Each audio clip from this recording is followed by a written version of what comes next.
Gonna go fast. Hey everyone, it's Jerry at the Fledge. Welcome to another episode of Every Damn Day. And today I've got our new friend Amy on the show, and we're gonna talk about playing. How are you doing, Amy? I am doing great. I'm ready to play. You are ready to play? So ready.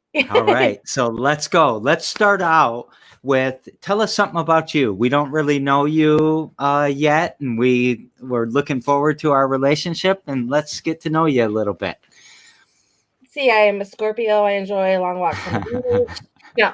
I have 3 wonderful children who'd be so embarrassed that I said that. I have 2 boys who are in high school. They are a junior and a sophomore in Waverly. And I have a 10-year-old daughter who's also in Waverly. Let's see. I think I still have a job. I haven't heard from my boss in a while, but I'm a job coach, so I help people with disabilities get employment and keep employment. And I'm an author, which I'm sure is what you want to talk about. I've written 2 children's books. I want to talk about everything. Yeah. So that's a little bit about me. I am in Lansing. I live here on the west side. So yeah. I want to say congratulations to you on your award, your entrepreneurial. So first of all, real quick. Uh-oh. You want to do what? Oh, to say congratulations to you on your award. Oh, thank you so much. Yeah, that was nice. That's cool with the 517. So congratulations. Anyway, we had a little bit of a lag, so I'm sorry if I jumped on what you said. What were you saying? Oh, I was just going to say a shout out to Waverly. We just had a Waverly grad on the show on Sunday, Miss Amanda Brewer, who's out in Los Angeles right now. There was something you said in there that I'm drawing a blank on because we got distracted for a second that I really kind of want to jump on. Your kids are in Waverly. Your daughter's, she's in the Waverly schools as well. Did you go to Waverly? Are you? I did. I am a Waverly grad. Oh, awesome. I left home in, let's see, like in the mid-90s. I moved to Colorado for a while, and then I came back here to get married. And my children's father is a principal in the district, so we moved back into Waverly so he could take a job and they could go to school. So that's where we are. Nice. That's where we, as a family, we're not together, but we're as a family. Yeah. Yep. So what were you doing in Colorado? I was in the TV news business for 10 years. I am a communications major. I graduated from state. I'm a Spartan. So I graduated in 96, I believe. So go Spartans. So yeah, I'm in college communications, and I got into the TV news business. That was where I started out of college, and that's where I stayed for 10 years until I decided to stay home to be a mom. Yeah. Is that what you do now, is stay home to be a mom? Because you seem kind of busy to be doing that, even though that's busy too. Well, I'm a part-time job coach, but since COVID, we haven't had many cases because a lot of businesses are closed or just not finding the time to deal with that kind of thing in their workplace. Yeah. So I help people with disabilities get placed and stay in employment. So I am my kids are here with me half the week. So, but I'm a full-time parent, even though they're not physically here, during the week, half the week. Is Waverly all virtual now? We are. Yeah. How's that going for you? It's extremely hard for the kids. Yeah. They're doing great as far as grades go, but socially and emotionally, and it's just really hard. And there's all the kids are struggling. Teachers are struggling. It's just a really tough situation for so many people right now. Connection is so important. It's so important. So tell us about play. We talked about play, and I am a huge advocate of play. I think play is one of the most important things that we do as human beings. And even the adults play, and they need to be playing more. But tell us what your thoughts are. Tell us what your project is. Well, let's see. I am a huge advocate of play. I'm probably one of the most immature moms there is. So I wrote a book talking about how play therapy can help kids with depression. And my daughter, my 10-year-old daughter, is in play therapy now, except it's virtual. Yeah. So they're not they're more doing talk therapy now. But when she was actually in the office at Play Build Grow, that's where she goes by Frandor. She's been there for about 4 years now. It's just like a wonderland. Her therapist Liz's office is like a wonderland of toys and games and dolls, and it's just you just want to live in there. You want to like hide, like Honey I Shrunk the Kids. Just want to like miniaturize yourself. Be like, don't mind me. I'm just doing my thing with these dragons and these knights and princesses and superheroes and animals, whatever. We went through a really rough patch in 2015. I have depression. I have bipolar, and I didn't learn that to 2016, but I'll get there. In 2015, like during the holidays, I slipped into a deep depression. My husband had asked for a divorce. It was just crushed me. I couldn't get out of bed. I don't remember much of the entire month of December 2015. And it ultimately festered into a psychotic break on New Year's Eve of 2015. And I tried, trigger alert here a little bit, but I had a suicide attempt. And this period, the following period is what really prompted me to do what I do now. My parents were looking for books to help my kids get through this most horrible time in their lives. And there was like nothing. They couldn't find anything. Or some that were like dated or just they didn't have an interest in. So I thought, you know what? When I finally got it together, I was in the hospital for 2 months. So after that, I thought, you know what? Kids shouldn't have to go through this alone. They need a resource. Parents need a resource. Therapists need a good resource. Maybe it's time to write a book on kids and depression. So I wrote my first book then, Lucky G and the Sunbeam Girl. And then get it, center it a little bit better. Yeah, there you go. Sunbeam Girl. And this is a book about parental depression. So it's kind of almost from my perspective in helping a child go through that period. And then fast forward to where we are now, and I just wrote Lucky G and the Melancholy Quokka, how play therapy can help children with depression. To play, my kids were extremely helped by play therapy. So many kids are. There are, so many children who need this kind of thing because it's so hard to talk about this kind of stuff. They need to play is so natural for them, and to put it together just seems like a no-brainer, Yeah. So, and we've really been helped as a family. And I thought, you know what, I'm not a therapist, but I know enough about this subject that I can write it because to include, what you do in play therapy. And I got guidance and help from my own therapist because I have a team. I have a therapist. My kids have therapists. I have a psychiatrist, and I'm not ashamed of that because it's just part of my life now. Well, let me pause you there for a second. Number one, I'm glad you're still here. I'm glad you're with us today because I think you're doing important work. Sorry, you choked me up a little bit. No, this is all right. Also, thank you for being vulnerable and putting yourself out there for us today, because it's important for people to know that these things happen, and it's not unnatural. It's not like, this just is something that we don't all go through. I get depressed. I get, in a funk. I've been close to where you were a few times in my life. And I know almost everybody I know has been in that point. So again, thank you so much for being vulnerable. And again, trigger warning to people, because you and I are going to go deep right now. Or maybe not right now, but we might, right? Yep.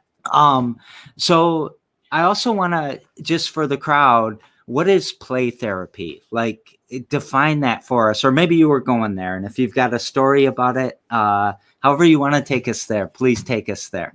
But much love to you and much respect.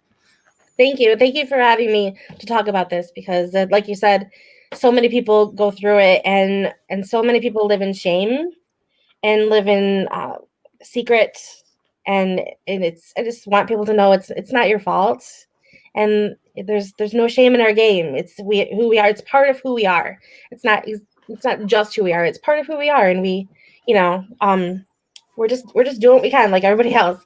But play therapy is it's a type of psychotherapy that's incorporating play, elements of play with like talk therapy too. So, for instance, my daughter and her therapist will play like games. They'll play card games. I mean, it could be like we've and the parents have been involved too. Like we've played like Old Maid together or Sorry or Uno, and it's just to help kids get comfortable and build trust and open up and talk about difficult stuff in their lives. So it's as opposed to just sitting down, like in a sterile environment, like one on one, like, oh, tell me about it's not like that because kids don't work like that. And even Yeah. adults do play therapy. Like my own therapist, Shanna, is also a play therapist. So she's got cool stuff in her office. And sometimes I'll be like, can we get the sand out? I really want to do a sand tray. And like we'll get out her tray of sand, which might be pink or blue or just, the light golden brown, and get some figurines out. She's like, okay, pick out your figurines. And like what does this represent? And like we'll make this scene and like, okay, and helps me like visualize what's going on in my life and put something cool together, like lets me use my creativity to express myself too, and that's awesome. So what would you say that your mission is right now, like when it comes to you writing the books? And do you want to promote play therapy? Do you want to promote mental health? Do you all of it? What's your mission? My mission is to get a resource out there to families, to therapists, to maybe teachers who like social workers who need a way to help kids work through depression. So my book, I don't know if I can talk about it now, but Please do. I have this bird, Lucky G. Lucky G is a raven, a talking raven who wears tennis shoes and cool hats, and he has a PhD. Between the first and second book, I gave him a degree, so he's credentialed now to talk about therapist stuff, right? And he travels to Australia to meet a friend, and in the process, he meets a little guy at the zoo, this quokka. I don't know if you're familiar with the quokka, but they're the ones who take the selfies who are like so happy all the time or look like they're Yeah. so happy. So I did some research on like what is the happiest creature out there. And I found the quokka because I wanted the happiest creature to show being sad. So kids can say, everybody gets sad, from the really happy to the just medium people to the people who look sad. So I wanted them to see that even the happy animals can get sad, which is true of animals. I've read about animals in depression. They can get sad too. But I gave these guys a lot of bright colors. Or shout out to my illustrator right now. Her name is Leela Green, and she's amazing. She brought Lucky G and his friends to life. So I was going to ask you who your illustrator was, because when I was flipping through that book, I mean, just it popped, and it was amazing. Leela Green, there she is, Leela Green. I'm so bad. Like, oh my gosh, that's so like. Never mind, I'm having troubles. Yes, Leela Green. She did my first book too. We actually met at the gym, and we just hit it off, and I found out she was an illustrator, and she did like some test stuff for me, and I'm like, you know what, let's do this. And she's been amazing with timelines and just working with me on like stuff like funding and like funding her, and lots of changes. Like she's extremely patient, and I'm so thankful for her. Anyway, so Leela, we went through like the different colors we would use to make them very whoops, I am so bad. Go. I know. I can't do it either. But see how bright? Yeah. How bright Lucky is? And he talks and he wears tennis shoes. Let's see, I'll get to the first page and I can show you. But anyway, it was very important that he was approachable, like relatable, and like kids. Whoopsie. Sorry, I'll get there eventually. I'm too far in. Hey, I'm going to give you a little bit. Oops. Went the wrong way. I'm going to come. Oh, there. Hey, look at that. There. But see, there's the brightness of the color schemes. It was very on purpose because we wanted this to be a cheery book. There's the quokka, this quokka. It was important to have colors that would be inviting for kids. And I'm so bad I can't do. Did I mention I was in broadcasting? I think I did. That's embarrassing. Oh my gosh. Well, the problem is that our screen is off center, but our cameras are centered. So you go the wrong way, and it's just weird. But so anyway, my mission, back to your question, my mission is to get my book out there to help as many families, therapists, teachers, really anybody. I mean, adults have said this is just a great book. I like it. You know, like they relates to them too. So I don't know, anyone who could benefit from it. It's designed for kids. I mean, the age group is it's a rhyming picture book, so the age group is like 3 to 8, but it's really anyone who can benefit from it. All right. Can you what I was going to ask you is, what do you do every damn day to kind of push your mission forward? And I'm going to go off screen again for a second. Every damn day to push my mission forward, I get out of bed.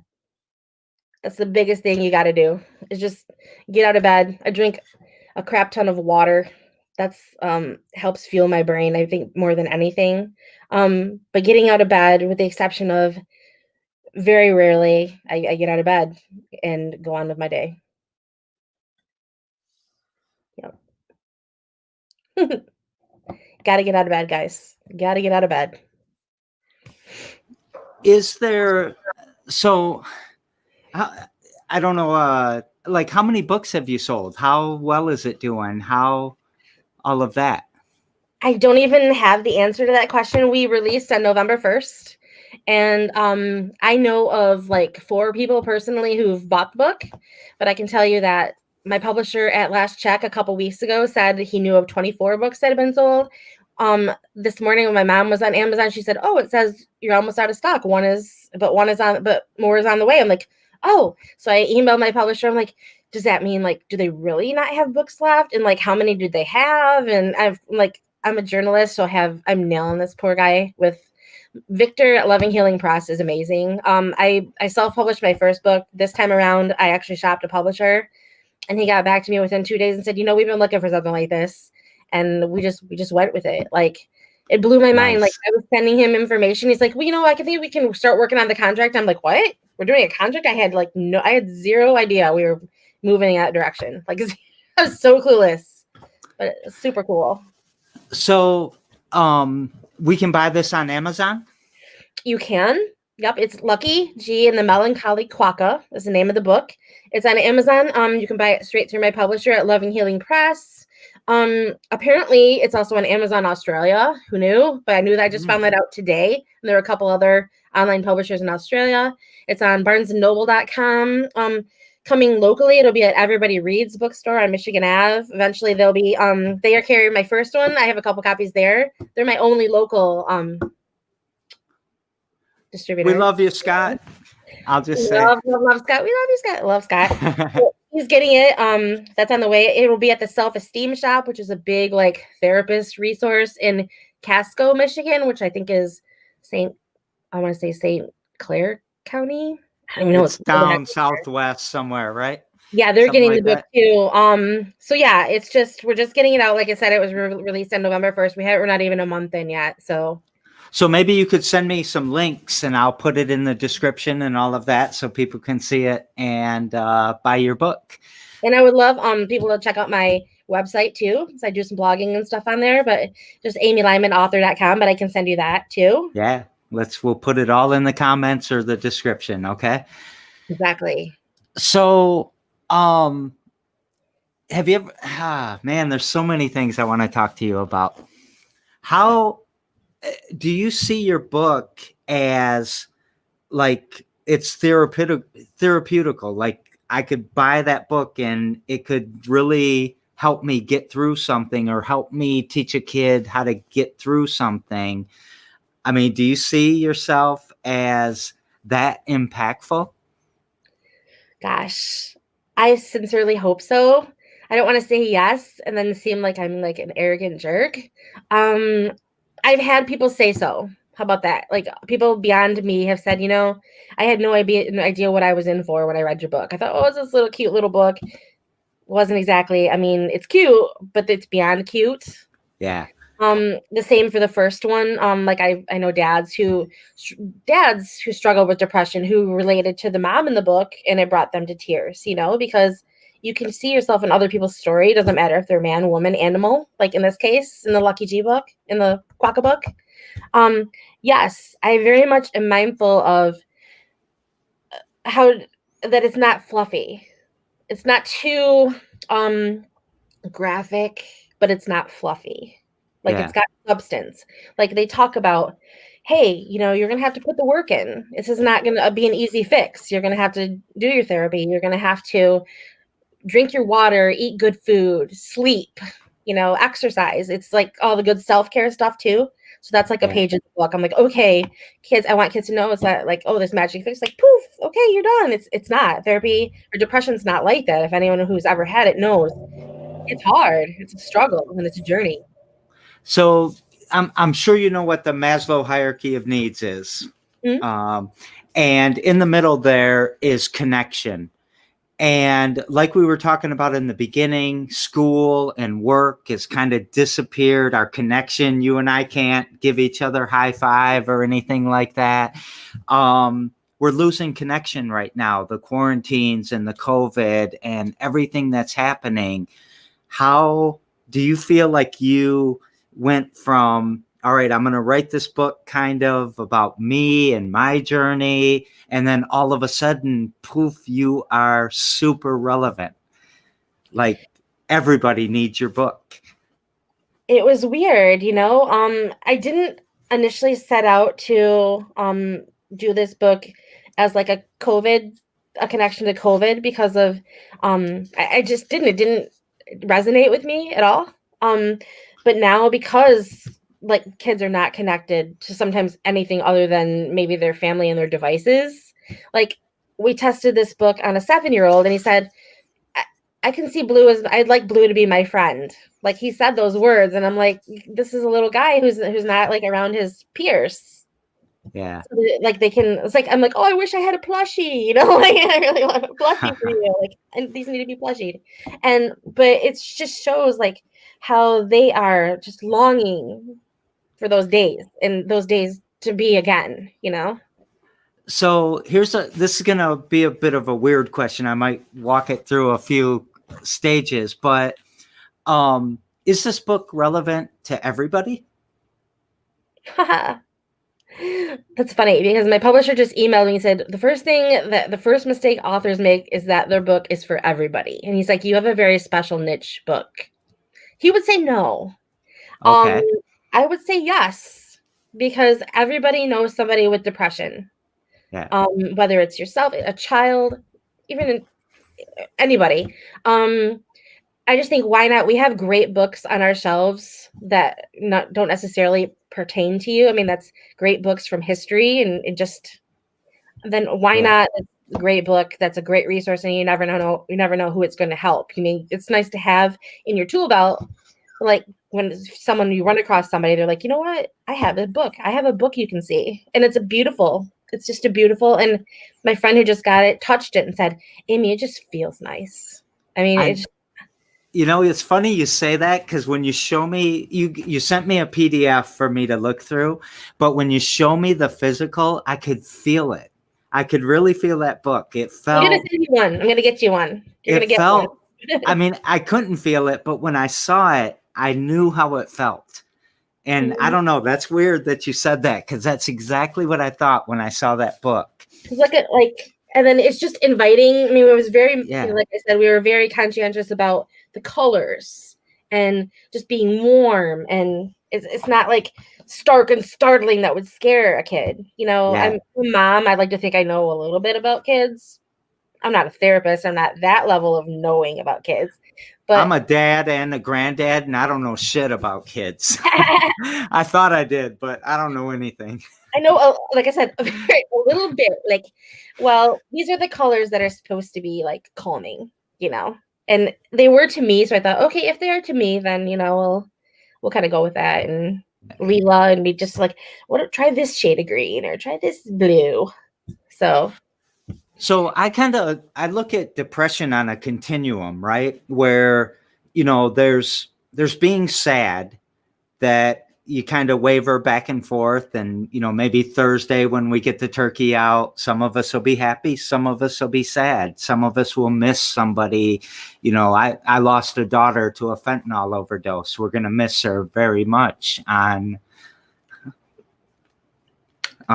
Thursday. And we're going to be thinking about her. And I had my grandkids over the weekend and all of that. And we're sad.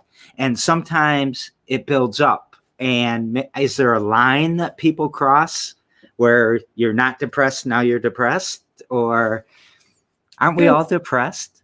First of all, I'm so sorry to hear that.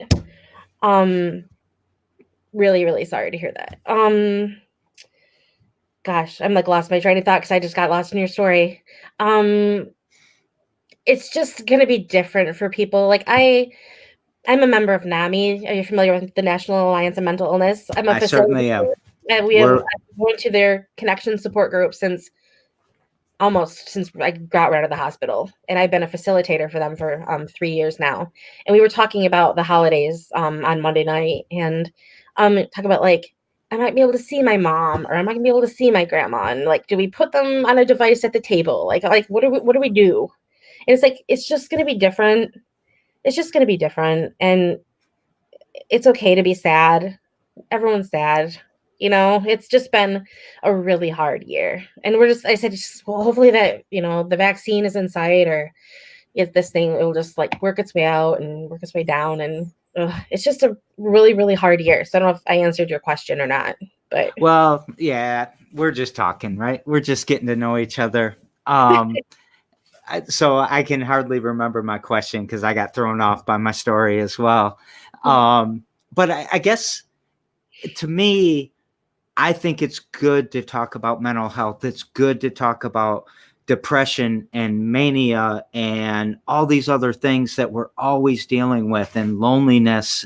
And it's good to be vulnerable. I am lonely sometimes. I am depressed sometimes. I am lost sometimes. I am scared to death sometimes. And people see me smiling all the time on my shows and posting these things on Facebook.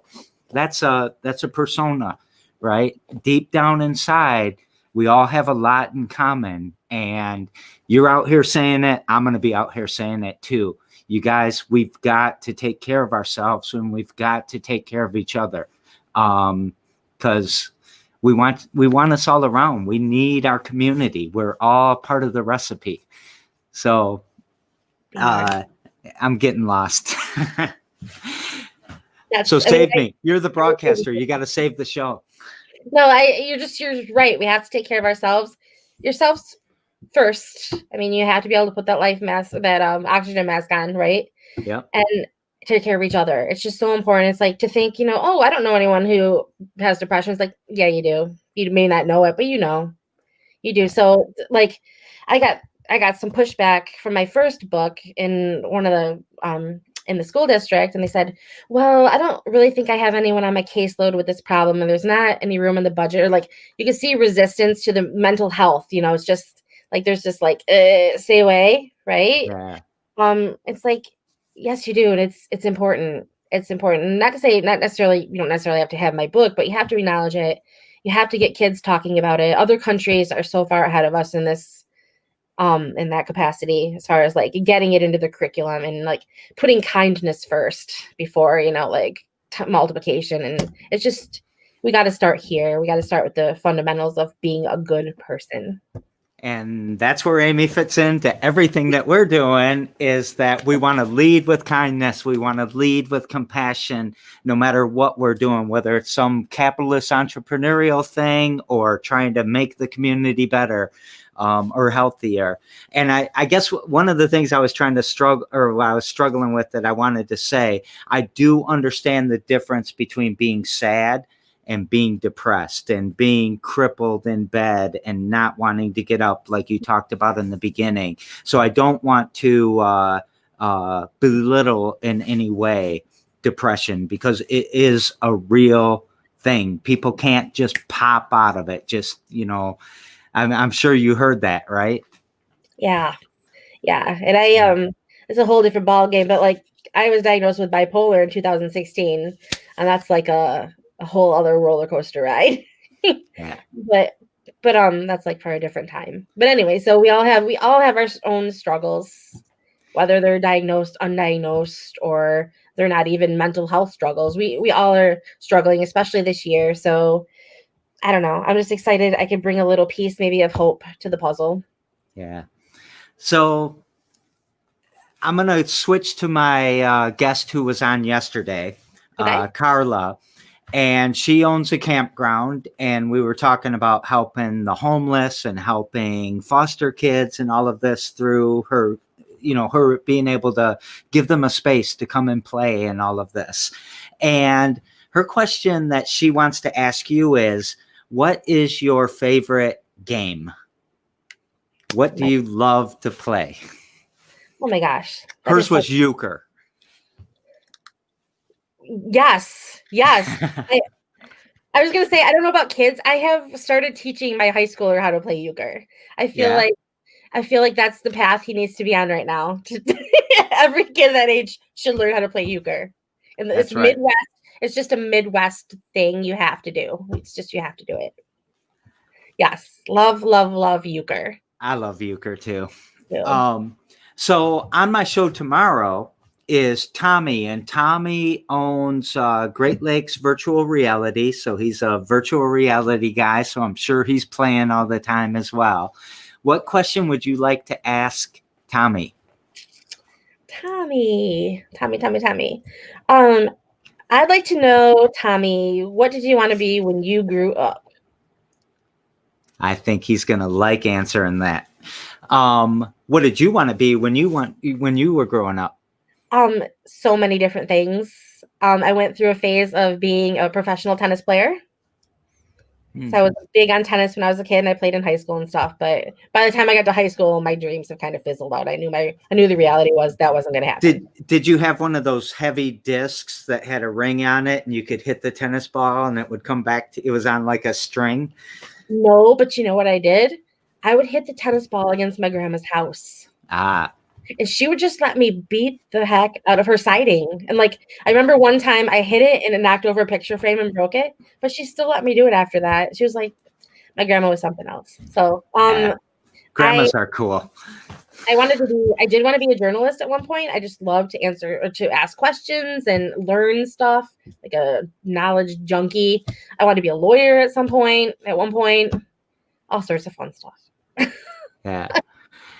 So, I think that's so important. Your question is spectacular. And I told you that it's the best question, because we have a theory here at the Fledge, is that people are born with a passion. They're, or they learn it or whatever, but they're inside.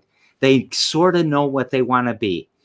And as you grow up, you get knocked off tilt. Right? You might fail a class, so you can't get into med school, or you might have a father who is like really masculine and doesn't want his son to be an artist, and all these things. And we get knocked off tilt, and it creates a gap between what we should be and what we're going towards. And that gap we fill with substances and depression and sometimes abuse and sometimes being the abuser.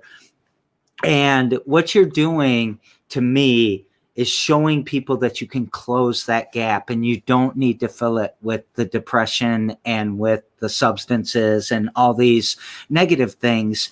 We can recalibrate. We can be who we want to be, and it's never too late. And for that, I thank you so much for making our community stronger. Thank you for making our community stronger. You do so much for the people of Lansing with the the food drives and just the community support, and you guys are amazing.